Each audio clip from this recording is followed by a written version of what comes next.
What's up, San Diego fight fans? This is Matt from the Fight Voice. On the phone, we got Tony Kryptonite Lopez, who's getting ready to fight this Saturday, January 17th at XFS Hurricane. Tony, thanks for taking the time to chat with us. Anytime, man. It's a great pleasure being here. Great. So let's jump right into it. When Greg contacted me last week, it seemed like you were a late addition to this card. How'd that all go down? And, have you been training for the fight? Yes, I have. I've been training before I got word of the fight. Just making sure everything's up to par. To be nice and polished. So in case I get a last minute fight, I'm good to go. And that's kind of like what this was. I was talking to Greg, and he said, "Hey, I got a slot that opened up. I can put you in." And I was like, "Hey, great, sounds good. Let's do it." So he appreciates me opportunity right now here to get a fight in, and I appreciate that. And so I'm going out there to make the fans happy, make my family happy, and put on a good show. So do you stay pretty active then throughout the year? You don't really take many long breaks. You're always training. Yeah. I'm always constantly training, and I mean it's not like 100% training, just all out. A lot of it's technique and just polishing up things so that way I don't burn out. Because if I went 100% every week, I'd burn out in 6 months. So I keep it polished, and then if I get a last minute fight, then I keep it up, hit it hard, and here comes a fight, boom, do it, and go back to that nice pace, and keep everything polished until the next one pops up. Right. So when was your last fight? My last fight was I believe it was October. Okay. So not that much time off.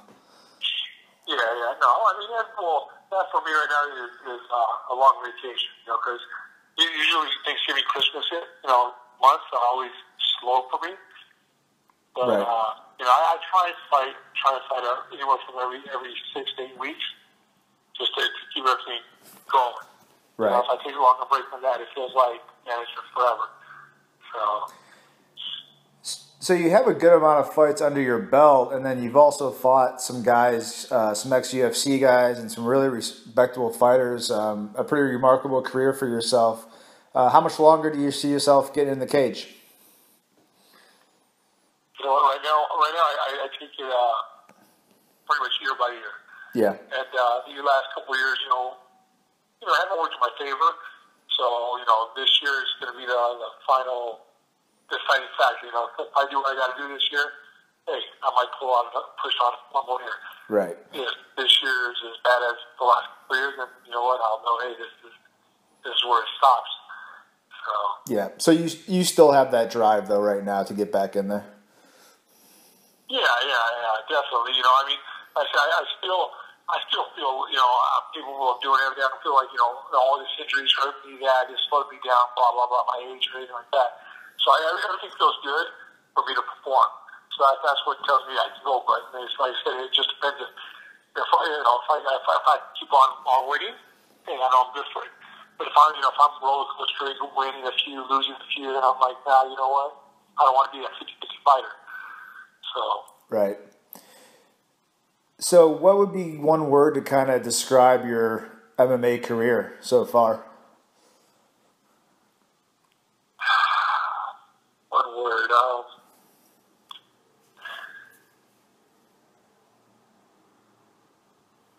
Actually, I'm not sure. I haven't thought about that. I'm thinking about it. I know a lot of words come into my head. Yeah, no, I understand. I mean, a lot of times when I talk to fighters who've had really cool careers like yourself, I hear learning experience, I hear, crazy, I hear, an honor. So all those I'm sure all those words are things you can relate to. Yeah, definitely. Yeah.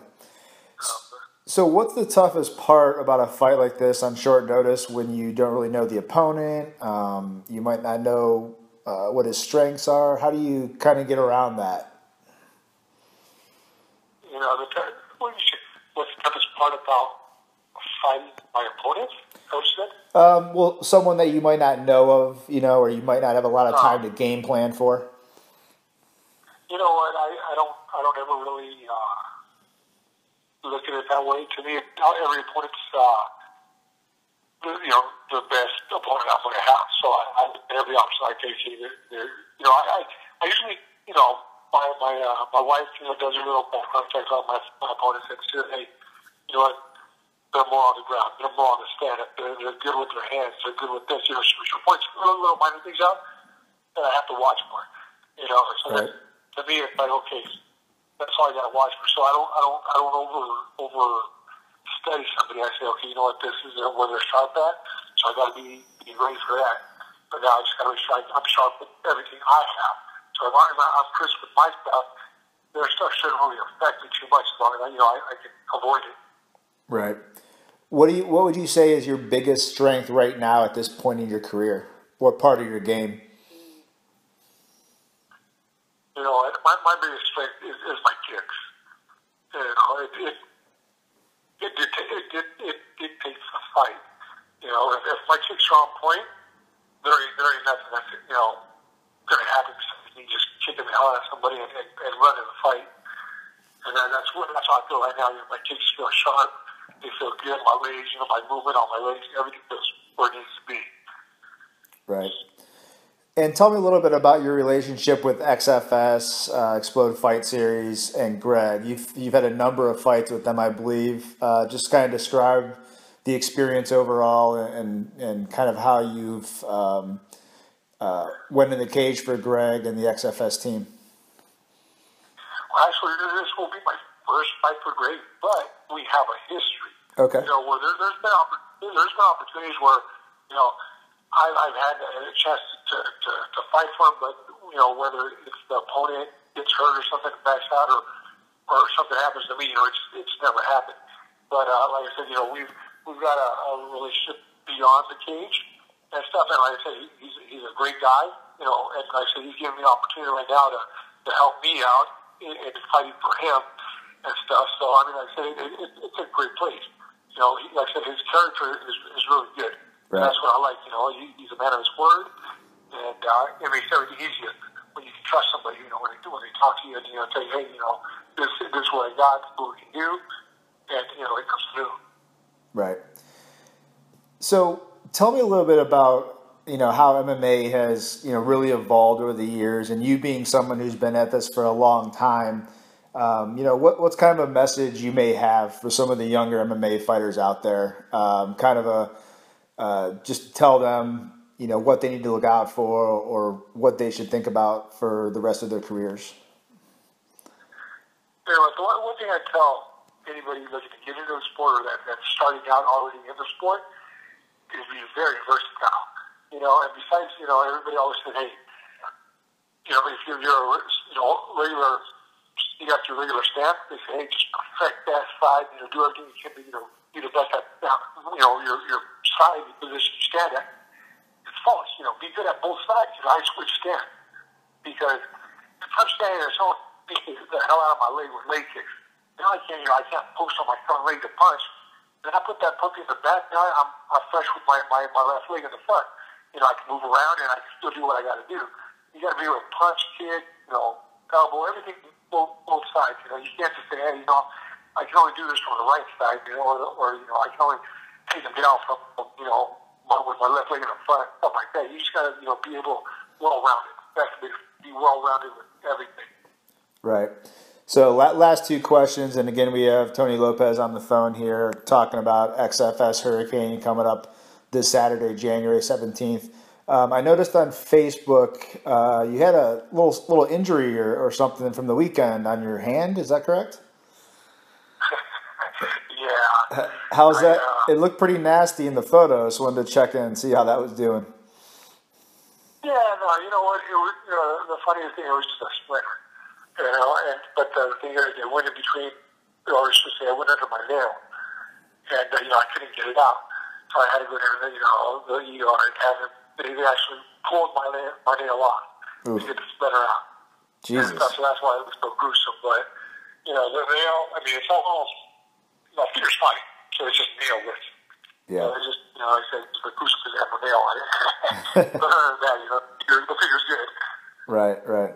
Yeah, it's a pretty gnarly picture, man. Glad you're okay. Yeah. Okay, so last thing, I guess, what can fans expect this Saturday at the fight? Get you back in the cage. I know fighters don't like making predictions, obviously, but what kind of excitement could the fans expect from you this Saturday? They can expect to see a lot of old Kryptonite back in that cage.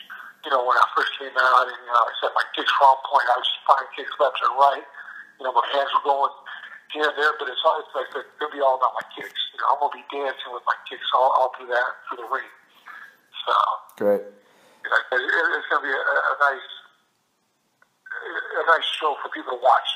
When I come out there. Right. And tell us real quick how you can go about getting some last-minute tickets and all that, and shout out your Facebook and Twitter and any kind of social media. Yeah, definitely. If anyone's looking for tickets, you can definitely hit me up on Facebook.